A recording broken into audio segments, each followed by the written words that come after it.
There's only one thing on this earth more powerful than evil, and that's us. Hi guys, this is Claire Kramer, aka the Great Glorificus, and you are listening to the Buffy Back Issue Bin.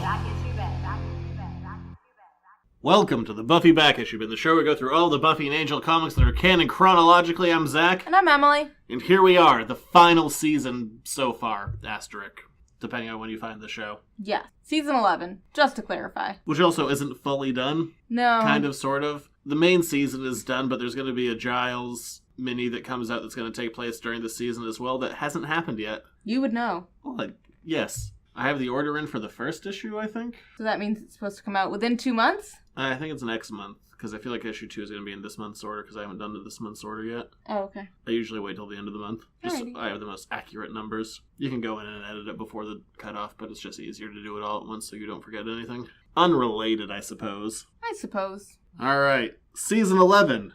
Written by Christos Gage. Main series artist Rebecca Isaacs. With our fill-in artist for issues 4 and 5 being done by Georges Genti.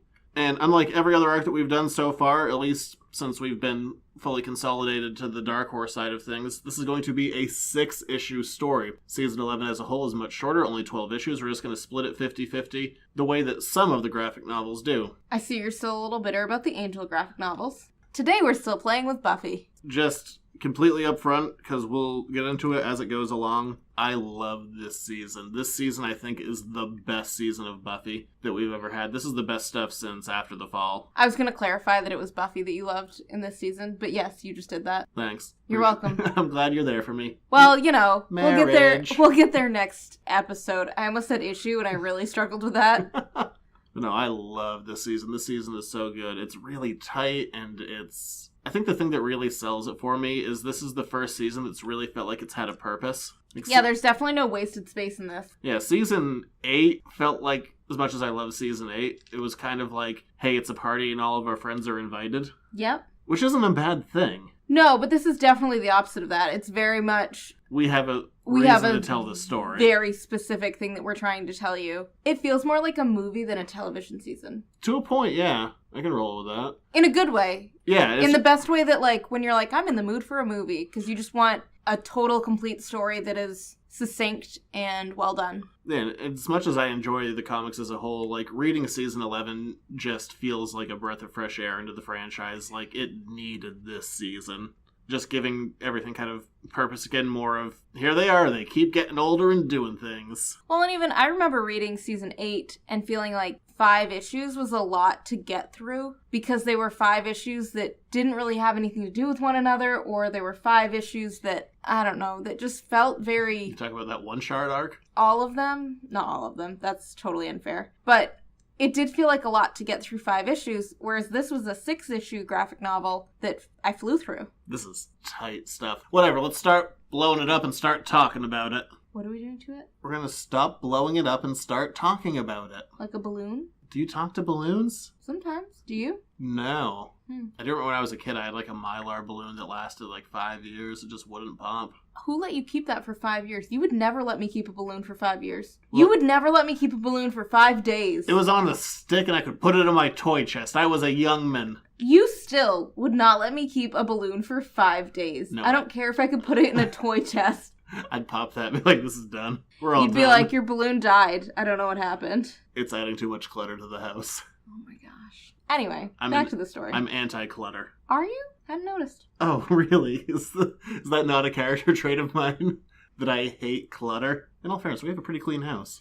We open up the spread of their evil with part 1 of the spread of their evil. And we open up with Buffy and Spike killing something in a sewer. Woo! It's like Murder! a worm thing with like weird teeth in a circle. It's not great. Yeah. It looks really gross. I mean, it looks like he has a butt for a face and he's surrounded by teeth. It's not great, whatever it is. So, they're trying to kill it. It's not going super well. Spike tries to bite it. It's just slime. Yeah, for the most part, as much as I love this season, I will nitpick a couple of things. Mm-hmm. I can't not. Literally, panel 2, I'm going to nitpick that. It has been well established in this world that vampires can't really drink the blood of other demons, so Spike's plan is to bite it and drink it. I just thought his plan was to bite it, because his fangs are a weapon. Yeah, and then he just goes, no blood, just slime. Like, yeah, of course, like every other demon that you can't eat from. which later on in this arc we will say is fine with some demons. Anyway, whatever. moving on. I can also rationalize that one. But Buffy has a plan. Yes, stab it in the face. It opens up its giant circular mouth, ready to eat Buffy, who is ensnared in her tentacle. And, she goes from the Drax school of thought saying that the skin is thinner on the inside and stabs it through the mouth into its brain. Whoa. 1000% missed these 2 pages. Did you really read them real quick? Did you not read them? I just missed them entirely. You just skipped on ahead? That makes no sense. I know. I thought it was weird. Hold on. I'm leaving this, by the way. I'm not going to let you off the hook. The pages stuck together. There's Dowling. Oh my god. Dowling's in this story. Thank God. Oh, wow. Wow. All caught up? Yeah, that makes a lot more sense. I just moved past it. So now that Buffy is stabbed, we'll call him Snagglepuss. Okay. We'll never mention him again. Through the brain. Dowling shows up with his crew. Yeah, the cops are there to clean up the supernatural thing, because apparently it's not just Spike who's working with the cops anymore. Buffy also has a fun badge where she's doing consulting. And they were like, wow, this isn't very romantic, you two. Good point, Dowling. I also like that Dowling continues his super peppy lifestyle. He's just happy about everything. I know, I really appreciate him. I know, everyone's so dour in this world, and Dowling just shows up like, hey guys, what's going on? We kill a thing? All right, let's clean it up. Together as friends, let's hold hands. He's like, how are you two doing? And Spike's like, hit a rough patch, we're doing better. And Dowling's like, that is fantastic for everyone. He is very earnest. He is overall, but just happy about life. Yeah. Worth mentioning up front about the art, we continue with Rebecca Isaacs. I think this is her best season yet. We do see a bit of an artistic change in her style. She switches up her inking, and, not being an artist, I can't really speak to it, but she seems to be using a thicker pen for a lot of her detail work. Yeah, it means that overall everything is a little bit less, I don't know. It's a little bit bolder. Yeah, because she does penciling and inking, and you can see a lot more definition in her inking lines. It's a different style, and overall, I think I like it better. I like it. It looks great. And also, in general, just speaking of her art style, she's not the pages that we just talked about, but in general, she seems to have grown a lot more comfortable with her layouts and kind of going a little bit outside the box, which I greatly appreciate. Overall, this is by far her best. I don't want to say by far, but it's definitely her best season of art, and I love it. I also appreciate that Buffy's hair has grown out a little bit. Yeah, I like Buffy's hair in this season. Spike's hair is the same. Get new hair, Spike. Get new fingernails is more important. What'd Spike do for a different haircut? Not have black fingernails. I feel like he's stuck at this point. Don't care about Spike's hair, care about his fingernails. Long hair, don't care. So we flip back to Buffy, Dawn, and Willow's apartment, where Willow is having a little Wiccan group meeting. Kind of a first meeting type situation. Yeah, and we see a full range of characters. There's men and women, young and old, but not so young that they're teenagers. Yeah, and these are all people who are interested in learning about the Wiccan lifestyle and how to become witches and wizards, I guess? Or warlocks. Warlock probably makes more sense. Yeah. I like the Harry Potter version. I'm going to say witches and wizards. In this world, it was warlocks. I don't care. Okay. Wizard. Did it. As one Boom. does. Snuck it in. So glad I didn't think about that until late in the run of this show. I know, because so many things are... Wizard did it. Yes. Or Willow did it. That works. And Buffy and Spike arrive home from their recent murdering, happy as clams. Yep. Clam wizards. Oh my gosh, this makes so much more sense. Because the first thing they see is Xander at a grill, and he says, Cheez-It, the fuzz! Which, Cheez-It is still an odd expression, but the fuzz makes more sense, because I thought he was just talking to Spike, but I thought it was a weird way to greet both of them. Cheez-It means run away. Oh, really? Yes! It's not just a tasty snack. I didn't know what it meant. I was pretty sure he wasn't talking about the crackers, but I thought it meant oh darn. No. This old-timey slang has done you in. Oh my god, we still have 6 issues. This is gonna get us a 3-star rating on iTunes, I can tell you that. I wish we had Cheez-Its. And everyone goes on to the roof to have a barbecue. Giles has been gelling his hair far too much. Excuse me? Who's talking? Frosted Tips? Is that you? Excuse me, that was... When you were Giles' age? Younger, I think. How old is a 7th grader? 12. Ah, so 1 year younger than Giles. You let so much embarrassing information about me on the show out. And everyone's talking hey, how's it going? And Buffy wants to exposit what everyone's life is like. Dawn and Xander are back together, happy as clams. Second time you've used that.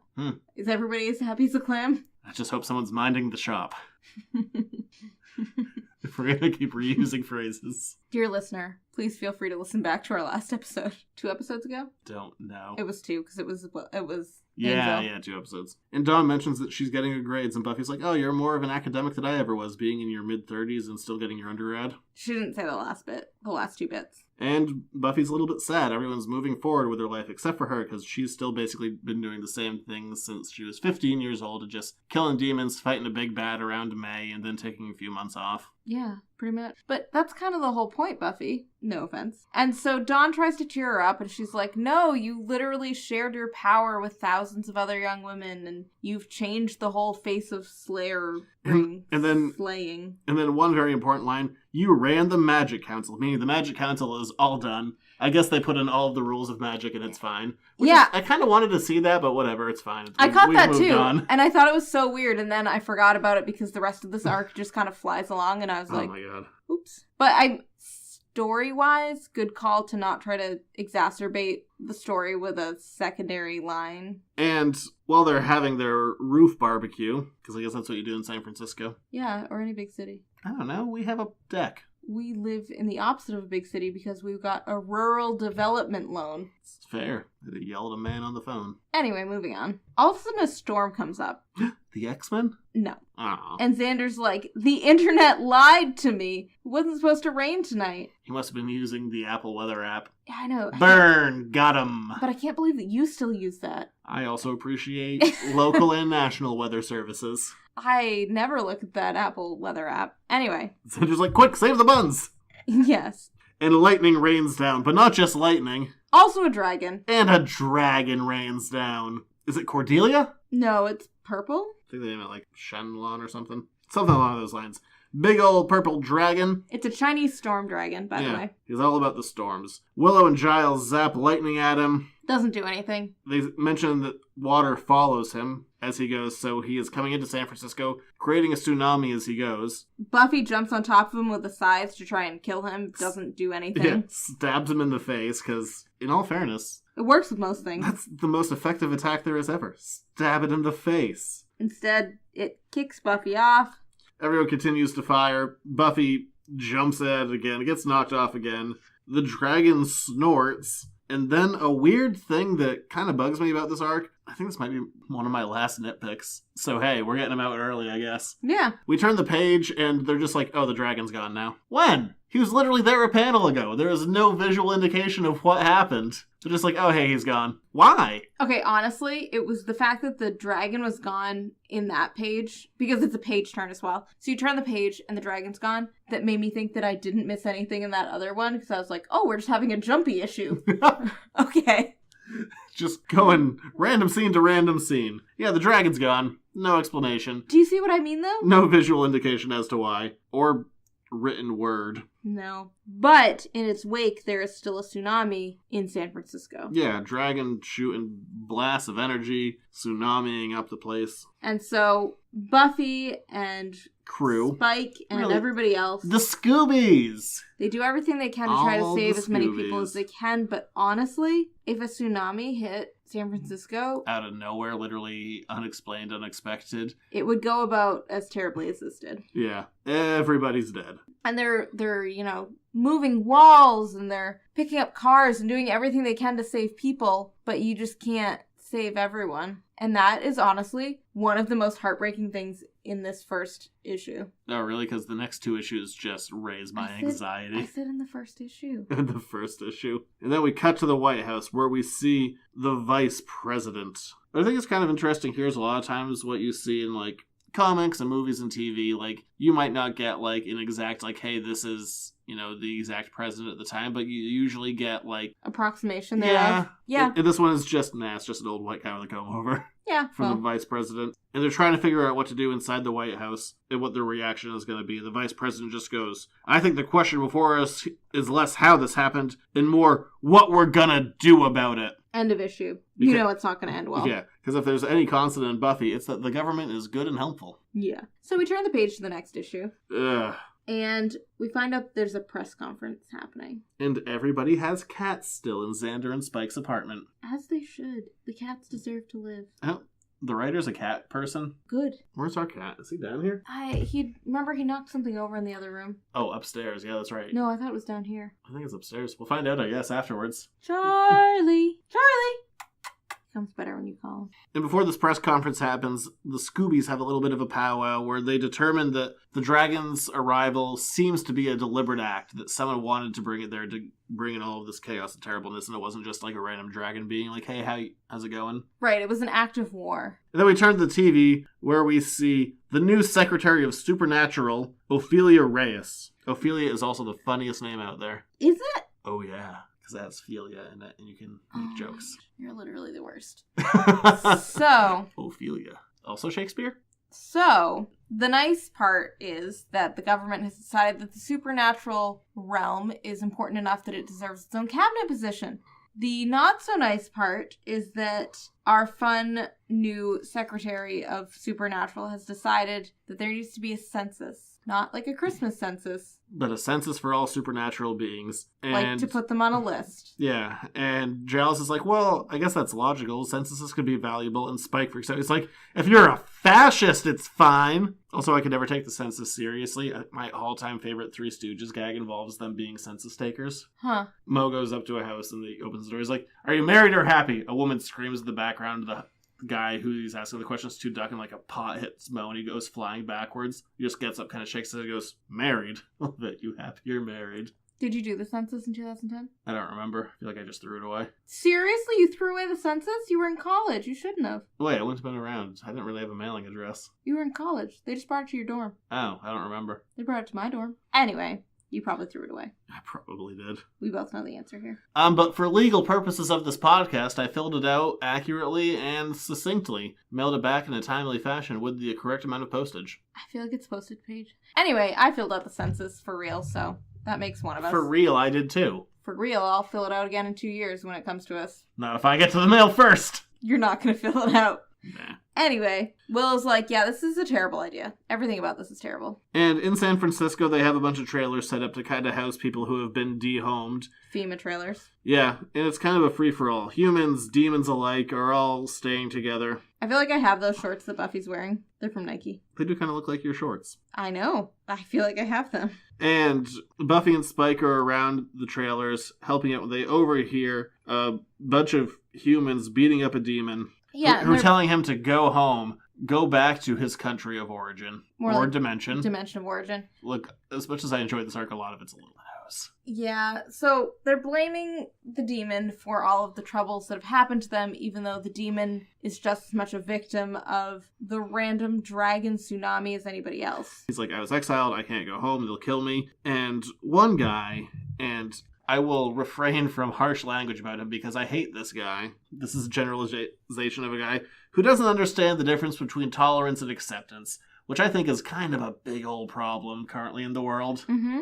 I lost my brother in the tsunami, you monster. I've always tried to be tolerant, but this is what accepting the likes of you gets us. Oh, I know he's not a real person, but I'm just like, you dumb son of a bitch. Yes, puppies. He is a dumb puppy.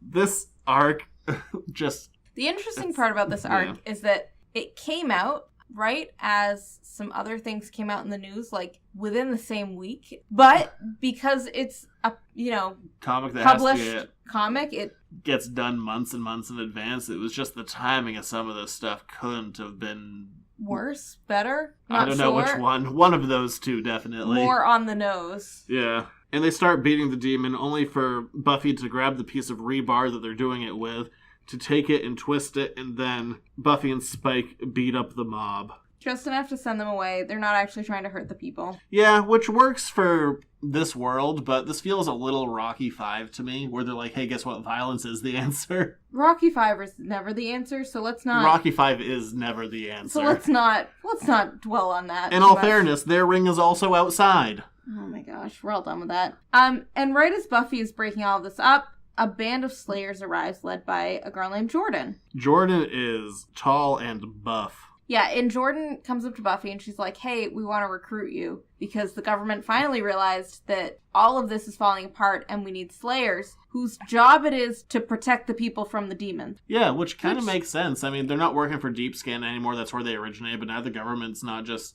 contracting them. The government's hiring them. Yeah, just straight up paying them.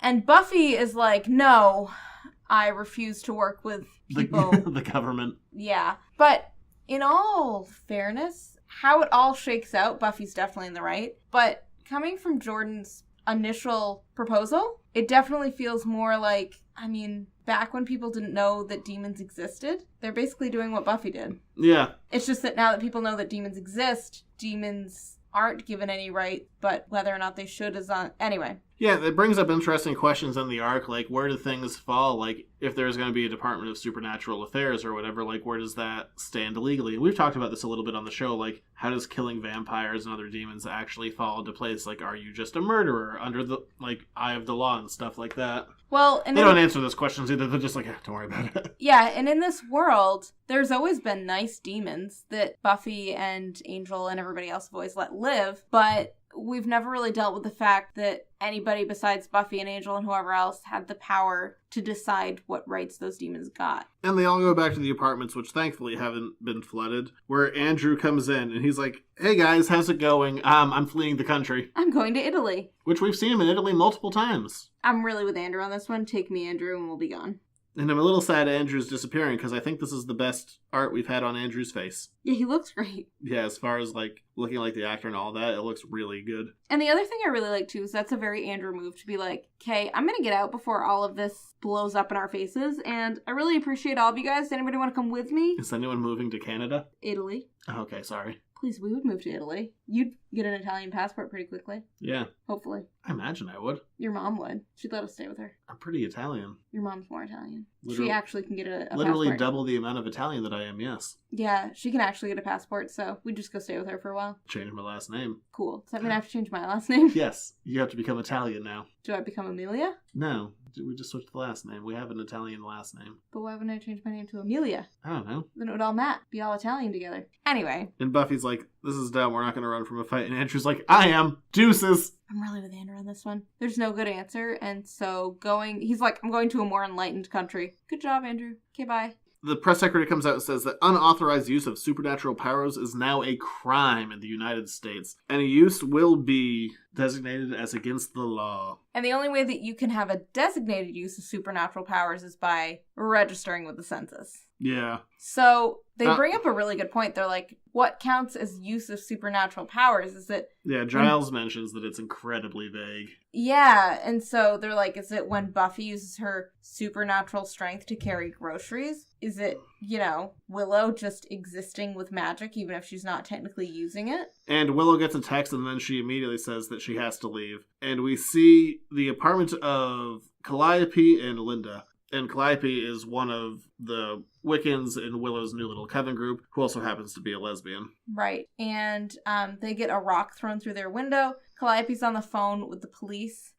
Just barricade yourselves and we'll get there as quick as we can. There's a lot of activity happening right now. Yeah, the police are like, basically, we can't get there. It's kind of like AAA during a snowstorm. And a Molotov cocktail is thrown through the door and they're about to be, literally burned to death. We see the protesters outside who are just like... Just waiting for them to come out so they can attack them. Yeah, they're like, oh, we don't want to kill them. And one guy's like, hey, they're witches. Let witches burn. This is Salem, baby. Except no witches actually burned in Salem. The guy was crushed by a bunch of rocks. Still not burning, and also it was a guy.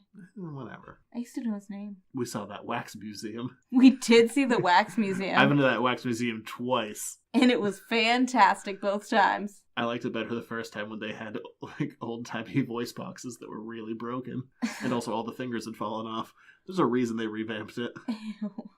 Gross. And as all the witches and Linda, who has nothing to do with this really, Linda, are trying to figure out what to do, Willow bursts in, puts out the fire, flies out, and just starts kicking ass. Yeah, and the crowd is out there, and they're just yelling at Willow, and she's like, do you even know what we are? Do you know what we could do if you actually made us that mad? Like... Yeah, most Wiccans are just normal people like yourselves, and you're attacking them. But do you know what the few who aren't? They're like me. Remember, the next time you decide to mess with one of us, ask yourselves what we'll do if you really piss us off. And somebody recorded that on their cell phone. And Willow goes viral. Shocking. She's famous. And so Lake brings her into the government, and Lake is like... She should at least collect that AdSense off that video. Yeah, and Lake is like, that's not great. Poor choices, one and all. They Nobody saw the first part.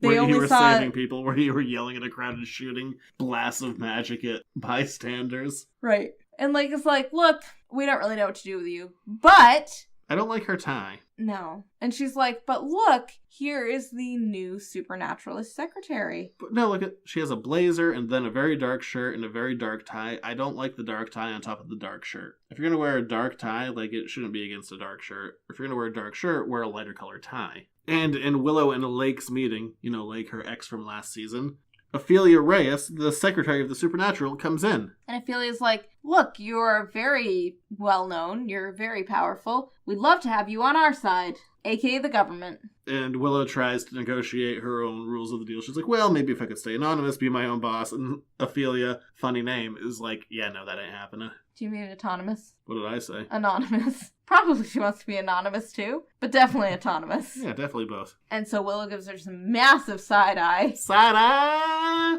And she's like, "Okay, bye, no. Yeah. Not forever." So this is how it's going to be now. Two kinds of supernatural beings. The ones you have on a leash and the ones you have in a cage. My answer is no. You going to arrest me? Or should I say, try? And they're like, no, you're a citizen. We're not going to arrest you, but if you use any magic, we will. Yeah, so, whoops-a-doodle. Meanwhile, Buffy is sitting at home in her pajamas, which 1,000% I would do the same thing. I don't think I'm she's doing in that pajamas. right now. I think that's a jumper. Do you mean a jumpsuit? Whatever, I don't know. A jumper is a dress. Or a sweater if you're British. What do I mean? Do you mean a romper? Yeah. Yeah. She's in a romper. I think she's actually in pajamas. But anyway, it doesn't really matter. It looks comfy. Either way. And so Willow's explaining what happened to her, and she's like, did I do the right thing? And everybody's like, yeah. You can't do anything else. So they turn on the TV again. Where Ophelia Reyes is speaking, and we'll just go to the end of it. This level of fear and violence is unacceptable. No one is safe. The current state of affairs cannot stand. In the past few years, the world has changed more drastically than ever before. Our policies and preparedness have not kept up. Growing disturbing images of violence are spreading on news broadcasts and social media. This is not the America we know, and it must stop. And boy, I really backed myself into a corner there by not just paraphrasing. You really did. Because there's a lot more. And basically the solution that the United States government has come up with is for all these undocumented magical beings now have to go into safe zones. Not just undocumented, but documented as well. All magical beings. Basically, internment camps are coming back to America. Which they actually say that. Yeah. And this literally came out the week that that idea was being floated around. It was impressive timing that could have been predicted specifically by no one. Yeah, oof, boy. As much as this season as a whole has a very specific message and point to it, escapism it is not. No, and it moves very quickly. No, by the way, I loved this season, but just reading it, I'm like, oh yeah, there's my anxiety. Yeah, it's a little bit too on the nose to feel... Hey, it captures a certain spirit of time. Comfortable. Right now. The nice thing is that you know that they didn't write this when this is all exactly happening. This was not a reaction. This is a prediction. It's also a bit of a reaction. Yes, but you know what I mean. It's not... It's more on the nose than I think they even meant it to be. I mean, it's really a reaction to a very stable genius. Anyway, moving on. I'm probably not going to. Let's move on. Look, if I have a time to talk... Let's move on. These people are not here to listen about that. They're listening about Buffy. Oh, so they're literally listening about that? So we're listening to Buffy. Okay. Buffy and Giles have a contact in the underground where Giles gets forged documents saying that he is now officially 100% a human. Which is a good call. He gets a passport, a birth certificate. Let's see the long form of that, because how do we know otherwise? So, anyway. Okay, sorry, having trouble here. You are. Can you make it? I can make it. I don't know if I can make... I don't care, it's my show. I'll do what I want. It's our show. It is. That's true. How far can I go? Not far. You can stay to Buffy. So, Giles gets a new passport, birth certificate, etc. And right as they're about to get his document, the demon who created them is like, so that'll be... more money than you expected in the first place. Yeah, definitely not the price we agreed on. Because, you know, supply and demand, now that the government's cracking down, price goes up. Right. Which, in all fairness, good business. Yeah, so instead Buffy just beats up the demon who made the paperwork and... the guy dealing it. Yeah. And he's like, you know what? Actually, original price. We like to keep the customers happy. Buffy's like, yeah. Which, yeah, in all fairness, they actually do give him the money. They just could have taken the documents and been like, we're gone. Yeah.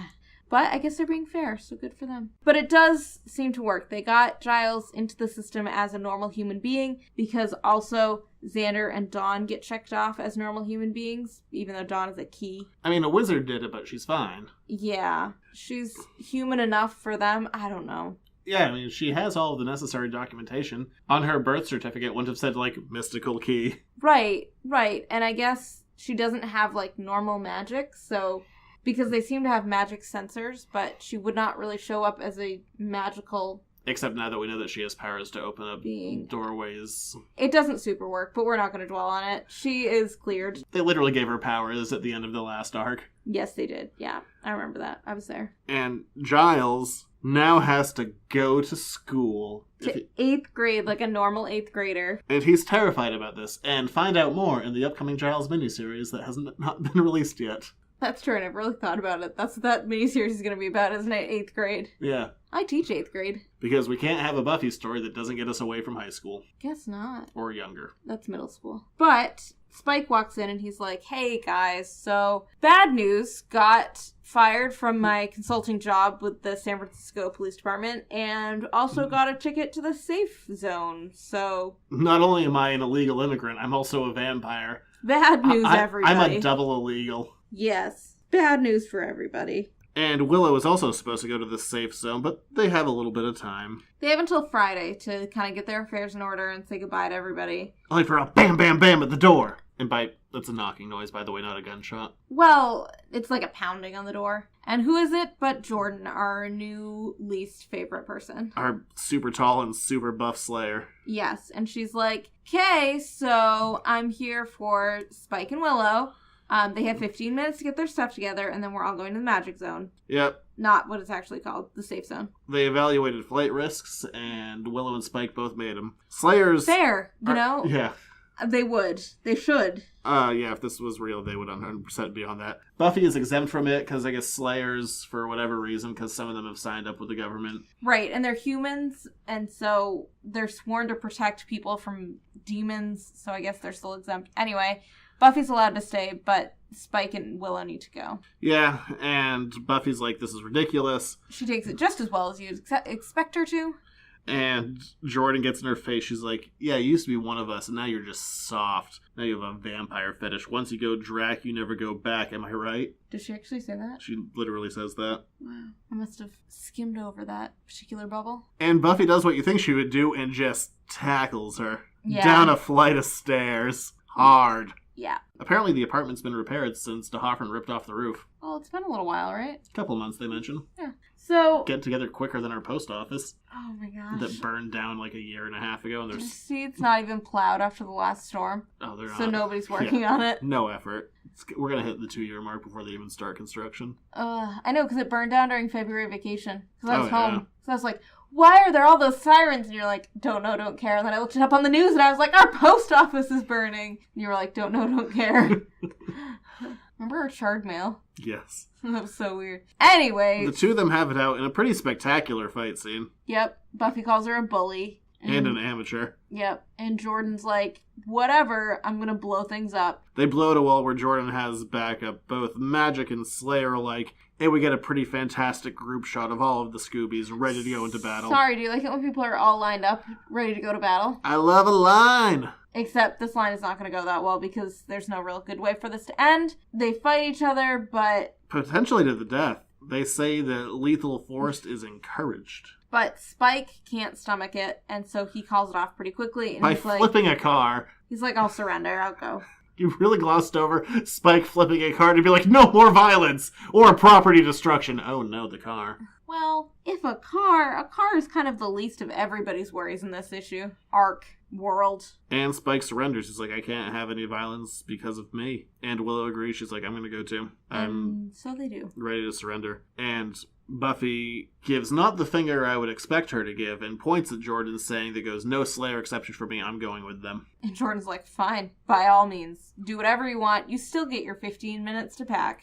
Who am I to stand in the way of romance? I just want Jordan to get punched in the face so many times. I mean, she was just punched in the face a bunch of times, but I feel like it wasn't enough for my satisfaction. Jordan's my middle name. I'm aware of that. It's one of your middle names. It is one of my middle names. Numerous. Anyway, so they all say their goodbyes, and they're all like, it's only temporary, we'll be back as quick as we can, do your best. stay in school, Dawn. Xander, feed the cats. Giles, be good at middle school. But something that I think is really interesting here, and something that I do like about the season, they kind of abandoned the ensemble idea. Like, Xander and Dawn and Giles are afterthoughts. The story is about Buffy, Spike, and Willow.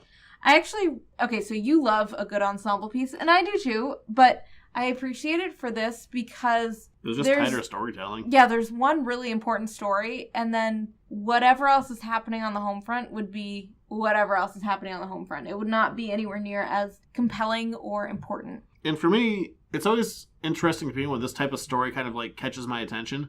There's two types of stories. Character-driven, plot-driven. 98% of the time, I want a character-driven story. 99. But this is a plot-driven story, and I'm all about it. Because the characters are so well established, and it's the characters... I guess that helps. It's the characters' personalities that end up driving the plot. Yeah. This would go very differently if Spike had not flipped over the car and surrendered. This would go very differently if Willow had decided to go with the government again and try to work with them. This would go very differently in a lot of ways, but it becomes plot-driven based on the characters' actions from their well-established personalities. Yeah, and we see everyone loading onto the bus, including Calliope, the girl whose apartment was being burned down before. Her girlfriend isn't going because she's just a regular old human. And they tell Spike to go to the back of the bus. He's like, metaphor? They're like, yeah, that's where the tinted windows are so you don't burn to death. He's like, back of the bus it is. Metaphor and not dying. Fantastic. And Buffy brings the scythe with her. They don't try to take it away from her. They're like, you'll probably need it to protect yourself, so good luck. Like, Second Amendment. It's not really the Second Amendment. That's a scythe, not a... Anyway. Is she bearing an arm? It is an arm. All right. An armament. She's armed. Yes. Unlike Kimmy, only with the 2 arms she was born with. Unrelated.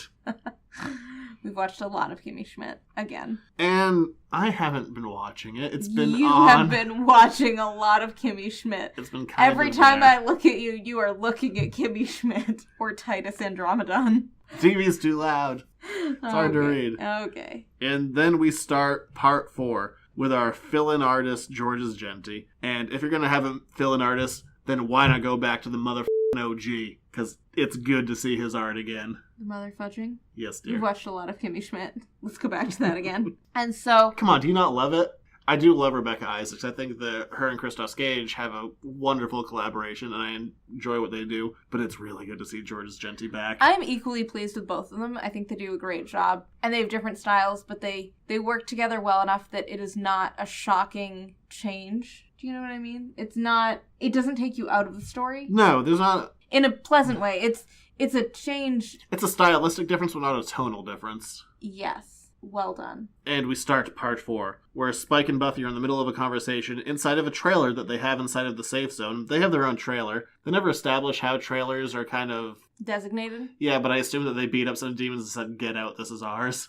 I don't know. I don't know how it works, but it does feel odd that Buffy and Spike get their own trailer. Because Willow's shacking up with like 4 other girls. Yeah, and Willow says that it's because they're all humans, so to keep them safe together, which also kind of makes sense. And Buffy and Spike are just like, we want to do it in our own trailer. I don't dwell on that. So, this argument is one that we haven't seen before, but clearly they have had before, where Buffy's like, just do it, you're starving, you need something to eat. Yeah. Basically, drink some of my blood. Yeah, Spike feeds on Buffy, which, dark. And he's like, what if I can't stop? And Buffy's like, you'll stop. You have every other time. Because she literally throws him off of her. Yeah, and Buffy is getting weaker from every time that they feed. An amount of time has passed, we're not sure how much, a few weeks at minimum. Maybe, I'd probably guess around a month if I was gonna, throw my own opinion into the mix, which I am. The safe zone is real weird because we see a collection, like a tent city, as well as some trailers. And so I also don't know how the trailers were designated versus the tents. But it's very clear that there's not enough rations to go around. Not really sure about human rations, but definitely not enough blood rations to go around. Yeah, we see a line going to the blood ration tent, and one of the vampires freaks out. He's like, I can't deal with this anymore, I'm starving all the time. And he turns into his bat form, flies up, and hits a apparently mystical barrier, and falls back down to the ground, which he does apparently once a week. They line up once a week for blood bags, and that's all they get for the week. Vampires, I don't think, can die of starvation, necessarily. Have we established that? If they can or can't? It's been mentioned once in the show. Spike brought it up to Giles, and Giles goes, I always wonder what happened. Spike said they literally become like living skeletons. Right, because Angel was under the lake, ocean, river, wherever that was. For like 3 months, yeah. When Connor dumped him in the bay. Right, so... And he only had a little bit of a cracked face. But yeah, Spike does establish at once that they become just like skeletons. So they're still as animated. Just hungry. Yeah. And we see some of the girls that Willow is living with in their trailer, including Calliope, who is doing one of her first spells, which is creating fire, which is good for heat, if you're living in this internment camp. Yeah, and we find out through that magic exists in the internment camp, mostly because they can't take the magic out of the beings, but that the barriers are very, very strong around them, such that Willow can't make any impression on them. Yeah, and Willow promises that she'll protect these girls no matter whether they're her responsibility for teaching them magic in the first place, puts her hand on Calliope, and Calliope puts her hand on Willow. Bear in mind, Calliope has a girlfriend named Linda. I forgot her name already. It was Linda. I think Calliope also forgot her name. Willow definitely does. She says it at some point. She goes, I forget her name. It's Linda. Yeah, she's like, her name escapes me. I wasn't even kidding. But yeah, me and Willow, we both forgot. And then we see a fight start in the yard, which is probably a common occurrence there. Yeah. And from the outside, there are some Slayer guards looking in, but they make no move to come inside and break up the fight. They don't actually care. Yeah, Jordan and the ex-Deep Scan Slayers. Thanks, Kennedy. Yeah, it becomes very clear that... God, you were trying to get back in our good graces, but guess what, Kennedy? You're not gonna get there, because now you train these ones. Oh, harsh, you're yelling at a fictional character now. So, it becomes very clear... It becomes very clear that the Slayers are only there to make sure that there's no escaping that actually happens. They don't care about what happens inside the safe zone. The safe zone is not really well named. So Buffy breaks up the fight, kicks a lot of ass, but doesn't actually kill anyone. Right. And she almost gets strangled by this one demon, which isn't great because she's weakened from the spike feeding. Yeah, and she's been keeping it from Willow. The fight ends and Buffy leaves, almost collapsing. And Willow goes, I knew as soon as I saw the scarf because Buffy has been wearing fancy scarves. Yeah. Do you think there are laundry facilities in the safe zone? I don't know. I'm going to go with yes. They have a fridge in their trailer. And Buffy said she's only doing it when Spike really needs it. Willow's like, well, why doesn't he get a job with one of the work crews? Because they have vampire work crews doing mysterious things. And when the vampire work crews work, they get paid in extra rations. Buffy says that they won't give him a job, basically, that he is persona non grata and that all the night crews are full anyway. And Spike comes in trying to be like extra peppy, which is kind of a weird play for Spike, but I kind of like it. One of the things that I do want to discuss in a couple episodes when we do our retrospective, coming soon, is talking about character growth. And Spike, I think, is one of our top contenders. Yeah. Like, Spike complaining about rations and blood is something that Spike, not that long ago, probably would have been front and center, be like, this sucks and I want my grub. Right. But in this, he's trying to put on, a positive face for Buffy's sake and be like, hey, I got my rations. I'm going to survive the whole week. And he's like, oh boy, I really made this last one, really make it through the entire time. And then Buffy leaves. He's like, yeah, because I also didn't eat for 3 days. Right. Depressing. It really is. Buffy is also trying to be really peppy for Spike only. It's weird. It's just such a weird... I think that the whole world is created very realistically, but it's just a weird scenario to imagine, Yeah. And there's a couple payphones that lead to the outside world. So Buffy's talking to Dawn on one of the payphones. And Dawn's like, yeah, the world is getting back to normal in some ways. Some people just want to see people stay in these camps. Other people want to, fight for their right to party. And Buffy's like, stay in school. Yeah, pretty much. And there's a giant line behind Buffy of people waiting to get, or demons waiting to call people. And while that's all happening, there's a scuffle that starts forming in the line. And Buffy, being Buffy, feels the need to break up this fight. And so Buffy hangs up the phone, super angry because she had to hang up her call with Dawn early. And then she goes and beats up a bunch of demons. Yeah, and they're like, there's 5 of us and one of her. This'll be easy. Buffy goes, I've been called a lot of things. Never easy. In all fairness, Spike kind of called you that in season 4 after you slept with Parker. Not a good time to bring that up. So Spike drinks his last drops of the old rations.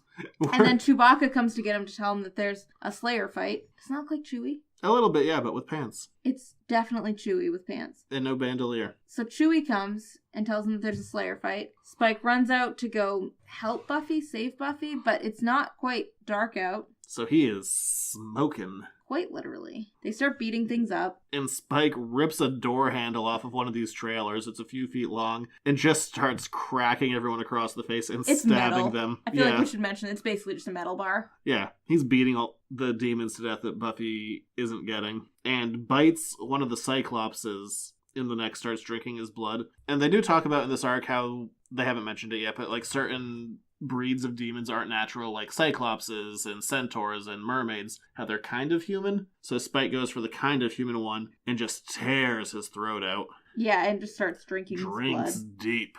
Until Buffy pulls him off. And she goes, "You need to stop. Understand?" In all fairness, if there were drinkable creatures in this camp, I don't know why they've lasted this long. I don't either. And Spike's like, yeah, I'm okay now that I've eaten.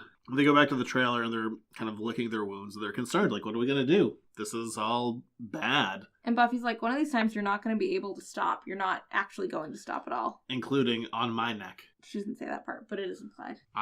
You know what? I just tear down implication and say them. You take all subtlety out. Yeah, that's kind of me.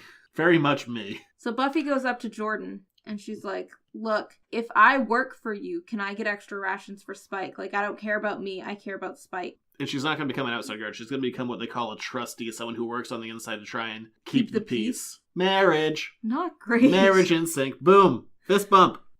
Explode.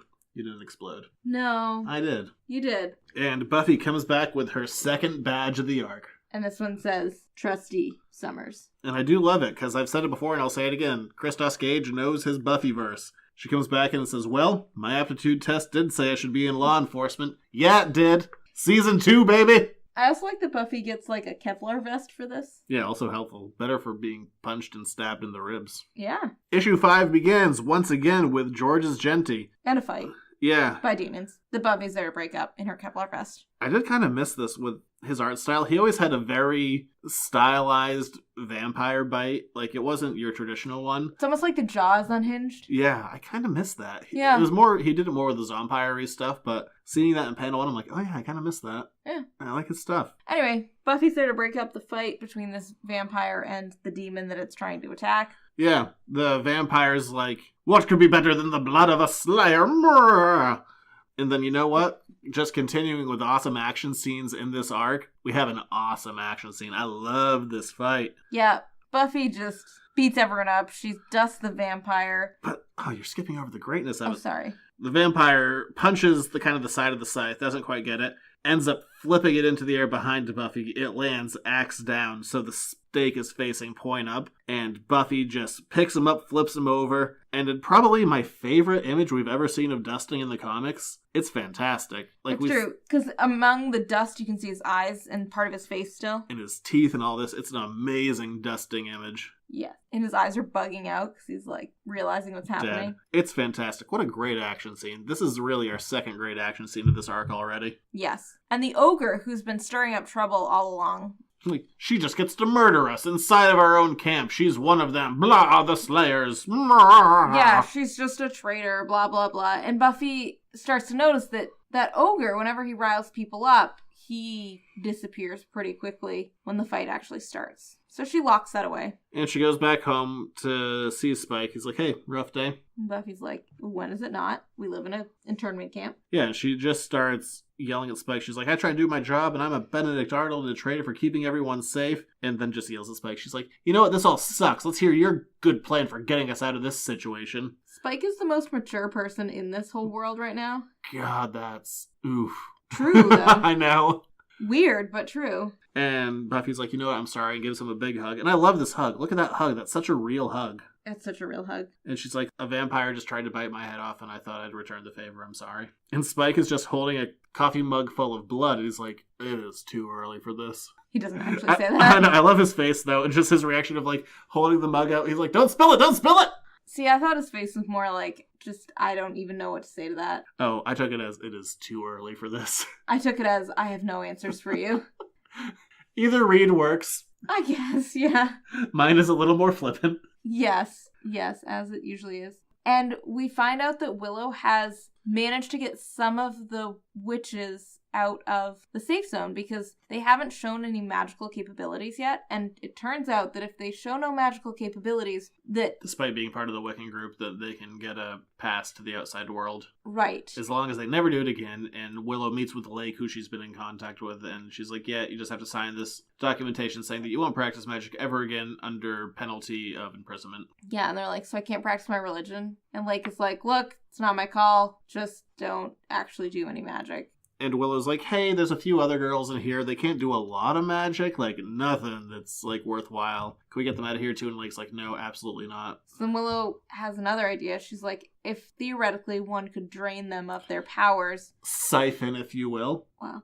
If one R.I.P. could drain them of their powers, could we get those girls out too? Because in here they're just sitting ducks waiting to be eaten. And it's not fair to anybody. Not that draining of them of their powers is safe or normal. And Lake goes, are you comfortable with this? And then in a panel I'm not a big fan of, Willow looks like she came straight out of The Nightmare Before Christmas with her extreme facial exaggeration. She's like, Goddess, no! Yeah, she's clearly horrified, but it's a little too clear. She's very clearly horrified. Extra clearly horrified. Yeah, it looks like she's just seen something horrific on the ground instead of heard something horrific. I don't know how I can explain that as a different face, the hearing versus seeing something horrific. And Willow meets back up with Buffy and she's like, so what did the girls think about this whole siphoning idea? And she's like, yeah, I haven't told them yet because I don't know what the right answer is. I don't know if I'm going to do the right thing. And Buffy says the thing that she needs to say. She's like, you're Willow, you do the right thing. That's kind of your MO. Yeah. Except for when you're bad, Willow. And they actually bring up something early. Buffy brings it up early, and she's like, hey, so you wouldn't not be telling Calliope because you want her to stay there because you two kind of have a thing going on, right? Because she still has a girlfriend on the outside, remember that? And Willow just kind of goes into a little bit of a tailspin, but... She's like, no, I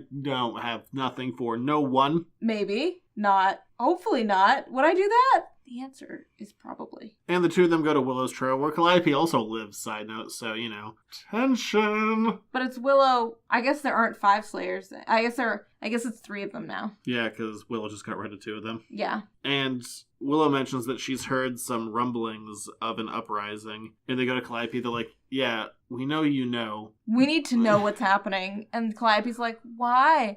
I don't need to tell you anything. Which, dumb reaction, Calliope. Either be on their side or be against them, but don't be, like, petulant. Yeah. I don't know. I agree with you. This, like, 1 page of dialogue was just too much. I was like, it just didn't make any sense. You have one group of people that's trying to protect you from being eaten in this place and trying to help you, and you're just like, I don't know if I actually want to help you back. And she tells them that the ogre who's been stirring up trouble has a plan for when water trucks come in to kind of restock, that everyone is going to rush at the force field to, I don't know... overpower the trucks or something? I think the plan is run into the forest field and overcharge the circuit so it blows. Yeah. So, bad plan. Bad plan all over the place. And Calliope's like, oh, and it's happening right now. P.S.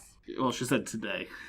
Today, but... So there's a line of demons ready to run. The ogre goes, on my signal, only for his hand to be pushed aside by a familiar scythe. Yes. And so the ogre's like, you're done with everything. You traitor! And Buffy socks him in his big, stupid face. And then breaks his wrists. And she's like, all right, everyone, go home. Only for the entire wall of demons to rush Buffy. She's like, oh, god damn it. So she beats them all up. Yeah. What's weird, Jordan and the other Slayers are like, we gotta go in there and help them. And Buffy's like, oh no. Buffy's got her scythe. Buffy got this. Also, Buffy speaks in the third person now. It's not great. Well, she doesn't really, but... No, I understood that. She does need to blow off some steam. Yes. So she beats up everything, and the ones that she doesn't beat up run away from fear. And Jordan just looks in from the other side of the gate and goes, hey, you did good. Maybe you do better on outside of the fence. You've earned it. And Buffy's like, all right, I'll join up with your stupid band of stupid stupids. And we also find out that Willow has been putting, or had been putting, a calming spell on the crowd of demons trying to escape. So, not that calming. No. Mildly calming. Didn't really work that well, but it was something, I guess. It's like she wanted to take the edge off and drank a wine cooler. That level of calming. Depends on who you are. That's fair for you. You'd be like, gone. Yeah. So Buffy's covered in blood, by the way. She looks rather vampire-esque. But the next day... She's on the outside, yeah. Yeah, next morning. Yeah, look at that.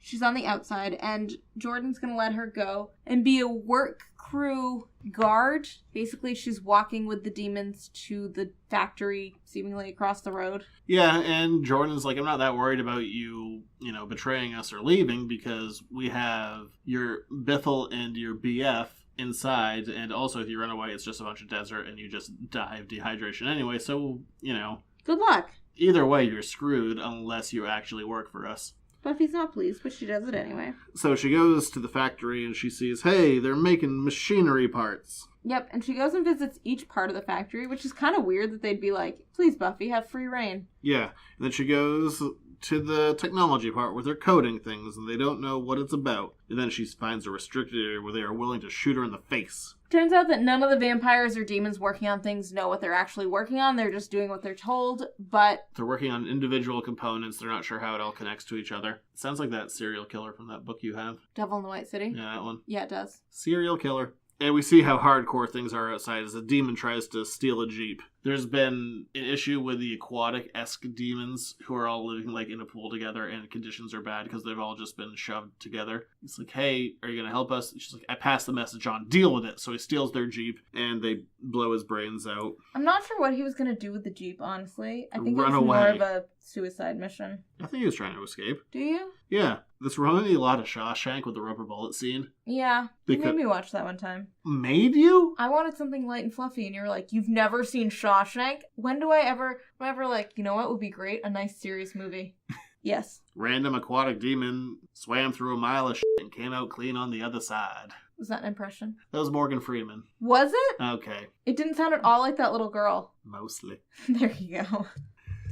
Mostly come at night. Mostly. What's her name? Newt. Newt from... Aliens. Sorry. Plural. Mm-hmm. And Buffy goes back to her trailer where she gives all the information to Willow and Spike, and they're trying to figure out what all of this could mean, and they're going to need to do more reconnaissance. Preferably with Willow, because Willow understands magic and technology, which this seems to be a combination of. Yes.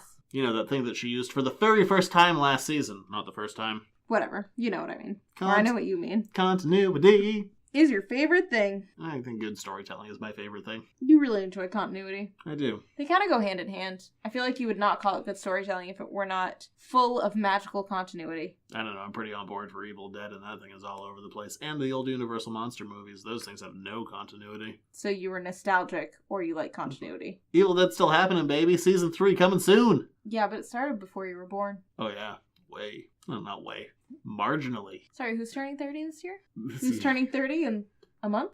Buy us Patreon. Yeah. And in another location in the camp, we see the ogre, who is banding together another group of demons saying that the Slayer has to die. Okay, I honestly read that part and I was like, that's every demon ever in the entire million seasons of Buffy, so... Best of luck. Don't care. Starting part 6. Ooh, longest episode ever. Possibly. No, probably. remember that one? Didn't we do one that was like 8 episodes? 8 issues? Oh yeah, Frey. It was a million issues. That was like episode 3. That was a lot. 2. I'll say 3. Anyway, coming back to this. We return to Rebecca Isaacs doing art. And pencil and inks. Pencils and inks. Mm-hmm. Pinks. She's back on pinks. Coining that phrase. Never used it before. It's not great. I wouldn't I don't particularly like it either. Yeah, bond with it. But Buffy and Willow start at the day saying today's the day. They're going to try to get Willow out into the outside as well. And Buffy is being watched by a demon named Peepers. Yeah, who is just a giant eyeball with wings. And teeth. Yes. I love that his name is Peepers. I think I read it as Pepper. No, it's Peepers. It's definitely Peeper. I had to ask because it sounded fun. I can't help that. But it is, there's only one Peeper, to be fair. I suppose. Fine, he's just Peeper. And Peeper relays information to the ogre. Somehow, we'll say a wizard did it. Yes. And so the ogre has decided to ambush Buffy as she goes to the gate that morning. So she is on her merry way. All of a sudden, the demons attack her from between 2 trailers, and Buffy does what Buffy does best. And kills all of them. And she goes, "Oh, you drugged me and ambushed me? I call that my 18th birthday present." What up? We know about that episode from season 3. We do. I do remember that as well. I like callbacks. So she beats up everybody. She doesn't beat up everybody. That guy doesn't have a head. He doesn't have a torso. He's stabbed through the heart. Sometimes she kills everybody. Whatever. She maims and or kills everybody. Except for the ogre, who doesn't get killed. He only gets maimed. But Buffy does break his wrist and hog ties him. And she's like... And then she kind of like Batman's it. She's like, "Where's the trigger? You wouldn't give it to an ordinary citizen." It's kind of reminded me of that. I can kind of see that. In other words, Buffy goes to the ogre and she's like, "Look, so every time you instigate everybody, you then disappear. So clearly you have bigger designs than just trying to escape. You're clearly working for the government. Tell me what you know, and I won't break anything else." And then he cries, not a single sexy tear, but 2 whiny... rivers of tears? Yes. And he's like, I don't know what to do. I am working for them, and they make me do things. So he's supposed to inform on everybody in the camp to the powers that be, but not the powers that be? Yeah.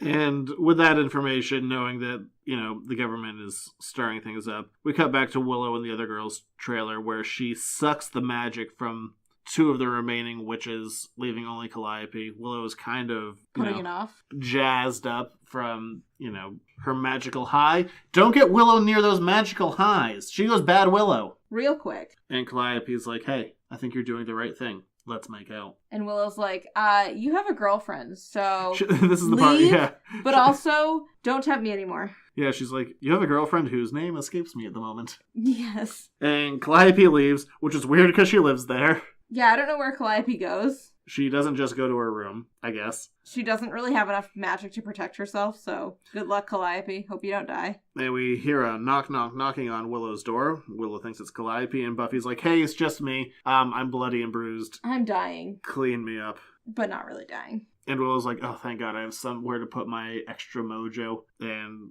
uses it to heal up Buffy. Yep. And she's like, "Can we not tell Spike about this whole situation?" And a plan is formulated. How are they going to get Willow out on the outside? Boom, the next morning. Smash cut. Yes. So, Buffy's on her way out again. And Spike decides to walk with her wearing a hoodie so he doesn't burn up. Wearing a nice beige hoodie. Yep, and Spike starts a fight right at the gates. Yeah, throwing a demon through, which screws up all of their sensors. And so Invisible Willow can sneak through. Yeah, he breaks the pole that senses all of their things. And Buffy puts on a show. She's like, "What are you doing? Why are you breaking their magical poles, telling when people are coming hither and thither?" Close, yeah. Very close interpretation. Yeah, whatever. But Willow, Harry Potters herself out of there. Cloak of invisibility and stuff. Yes, and because Buffy has the scythe with her... That is as close as I am going to be able to make a Harry Potter thing work. I do not know that world. I was proud of you. Tried. So,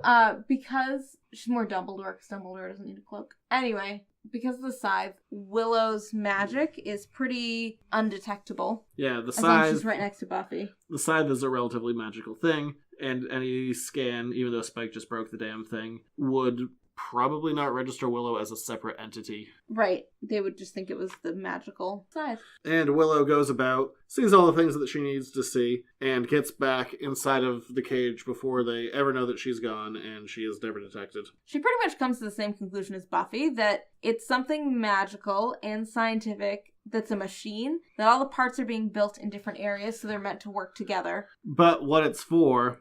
Well, it's not clear 100% what it's for, but part of what it is going to be sucking out magical energy and repurposing it. So sucking the full magical energy out of everyone within the camp would kill some of the demons that fully rely on it. Like Buffy and Willow would just go back to being human. But as we mentioned, like Cyclopses and Centaurs and Mermaids, they would all die because magic is what holds them together. And also all vampires would just drop dead because they are literally dead bodies being held together by magic. So Buffy's like, "No, my boyfriend!" Boyfriends. Sins, except for Riley.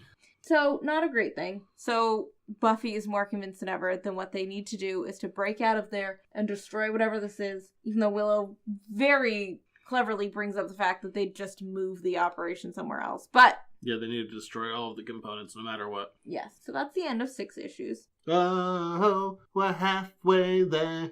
Whoa, Living on a... you're not gonna... Interact with that? Alright, we're halfway through the season. I do very much appreciate that we have a very single story. That we're not trying to flip back and forth, because we did a lot of that in the past couple arcs. Yeah, and compare this to something like Season 8, that was 4 years. This is 1. This is 12 issues, a tight 12. So like a tight 10, I just found out what that is. No, it's not like a tight 10. This isn't a stand-up routine. Well, whatever. It's not that different. This is much darker. Yes, but you also want it to be concise and entertaining. Give your best material. Mm-hmm. Open with your second best joke first, close with your best joke. Mm-hmm. So...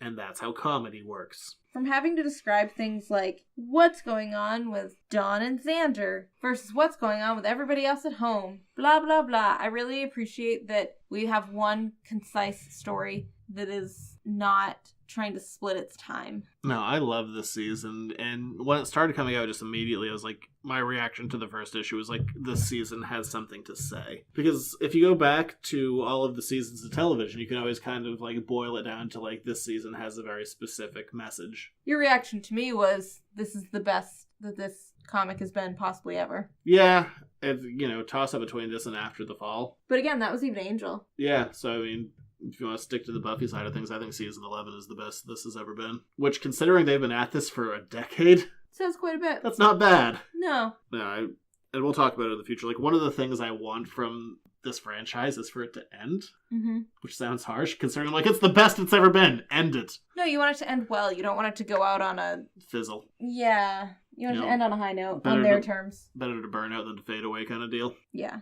But overall, this is strong stuff. I think the art is the best we've seen from Rebecca Isaacs. I love seeing Georges Genti back in the mix. Mm-hmm. The writing is tight. And usually when we go through these things, I will verbalize every little nitpick I can come up with. And I did, 2, 3? And they were in the first issue. They're nothing. This book is tight. It really is. And it's well done, and it's just paced so damn well. Well, they hit the right balance, because Buffy is always trying to find, the balance between the supernatural and the realism. If there's any gripe to be had, it's that the metaphor is paper thin. Yeah. But considering it's kind of, important subject matter, I don't mind. Right, and also it's the same as the Avengers. It's a very logical step that the government, or that in the face of something like this... Are you talking about Civil War? Yeah. Okay. Isn't it? I guess, yeah. Isn't it very similar that they're trying to they're trying to gather information to figure out what to do next, except that it's all coming out wrong? Yeah, well, if you go with the Civil War analogy, if this was real life, I would be 100% you need to regulate them. But in that world, I'm no, let them do what they want. Right, yeah, it's kind of the same here, where I'm let them do what they want, they're the best. Right. But if it was real life, it'd be census. We need a census. That sounds accurate. Although, just so we're clear, you would never go further than the census. You would never be so safe zone. Okay, I wouldn't go for that. I'm just clarifying. Look, if I can make a Three Stooges reference with them, are you happy you're married and you're safe zones? Then maybe. Gosh. Anyway, married. Up next is Angel. We're not going to deal with Angel till we get to that, because you love it so much. So, where can you find us? Yeah, if you want to find us, editorsnotecomics.com, Facebook, Instagram, Twitter. If you got the show a whole week early, patreon.com/editorsnotecomics. Find out what I think about season 11 of Angel. Boy. You have thoughts. Anyway, we will talk to you then. Oh, hey, we're not done plugging. Oh, sorry. iTunes, rate, review, subscribe. You just got distracted by your... Love of Angel. That's the word I was looking for. Yes. You know what? I think that's how we'll review it. I'll just pretend everything is great, and then I'll just break. I'll cut that. Maybe that's actually how I'll do it. Okay, cool. Oh, look at this logical step it took. I think that'd be funny. What do you think? Yeah. Well, it depends. I haven't read it yet, so I have no idea. And, YouTube, other podcasting platforms. Tell your friends. Have a listening party. Really? No, probably not. Listen in your car while you're driving somewhere. Or when you're exercising. Or when you're vacuuming. Or if you need something to fall asleep to. Ooh, good call. Anyway. Because we're that dull. We will talk to you later. Have a lovely week. In a week. Bye.